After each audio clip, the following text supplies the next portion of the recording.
Another question coming in from the internet. Mark wants to know, do you expect either camera to make use of those zoom rockers? Excellent question, Mark, which does lead to a further explanation. Both of these cameras have zoom rockers. What is up with that? I thought we wanted gigantic chips so that we could use prime lenses.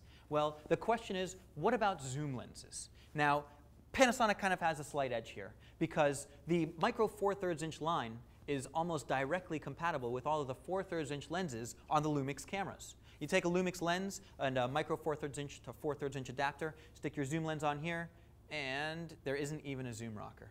There isn't even a zoom rocker on the Panasonic AF100. Sorry, bro, you're going to be zooming on the barrel.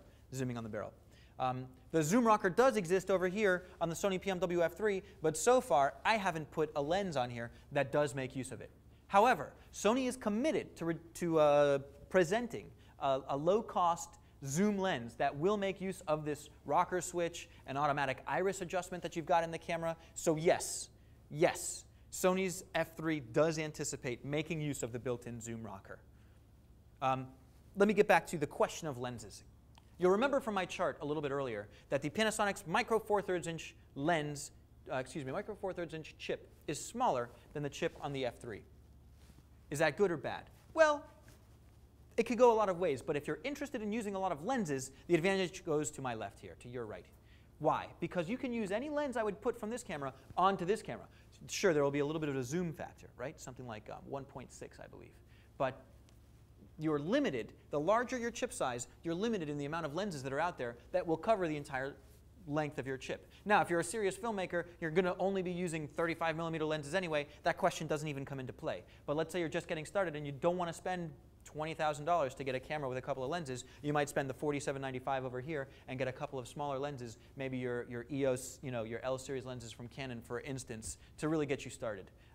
The zooms, like the 24 to 70, the 70 to 200, you're not going to be using a rocker switch, but you'll definitely have access to the barrel, particularly if you've got a beautiful shoulder mounted and these kinds of things. Ask your buddies in Midtown Video. We've got a good handle on the accessories for these cameras. Yeah, we're pretty quiet now in the chat room.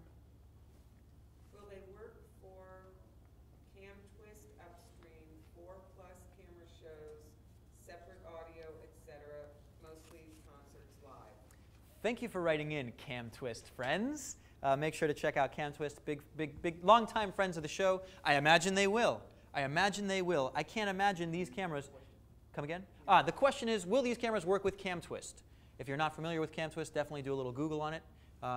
Yes, absolutely, these cameras are going to work with Cam Twist. I'm not 100% familiar with all of Cam Twist's, requirements, but if they take HD SDI, which I imagine they will if they're serious about video production here, then both of these cameras are going to handle it swimmingly. Yes? All right. One final question coming in from the internet. From Chuchi, he'd like to know, for the F3, when is the firmware going to be available to be able to output HDMI and HD SDI at the same time? Thanks. Chuchi Rivero, Moonwater Pictures, longtime friend of the show. Thank you very much for watching. Thank you for your question. When will the firmware be available to allow HD SDI and HDMI output live at the same time? A perfect question. I believe from our last show, we had a commitment from Sony that they both were live. We'll make a quick test of that. If they are not both live, then certainly in April's release that unlocks the 444 and the S-Log output from the F3 ought to identify and address that problem. But give me time on that, because I'm almost certain that they are both live right now. And Adrian would like to know, how much are the cameras, and yeah, how much are the cameras? Adrian, thank you for watching the show. Really appreciate it. On my left, on your right, we've got a Panasonic AF100. It's $47.95 without a lens. All right, pick any lens you want. We'll stick it right on there and sell it to you. On my right, on your left, is the Sony PMWF3. Comes in two flavors. All right, the F3L, oddly, does not have a lens. It's $13,300. That's body only. All right, you're also going to want to get yourself a couple extra batteries, a couple S/S cards, etc., etc. But $13,300 for the body only package. For the package with 3 prime lenses, a 35, a 50, and an 85mm PL mount lens, prime lenses that will knock your socks off, $18,950. $18,950.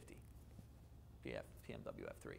That's how much they cost. Okay, Adrian Adrian says he wants one. He'll call you. And Michael said, good job, Jesse, and all hello to Midtown Fantastic. Video. Fantastic. And Chris said he got his Black Magic card today. Smiley face. Excellent, Chris. Glad you got your Black Magic card. Don't forget, we sell everything, just in case you want anything.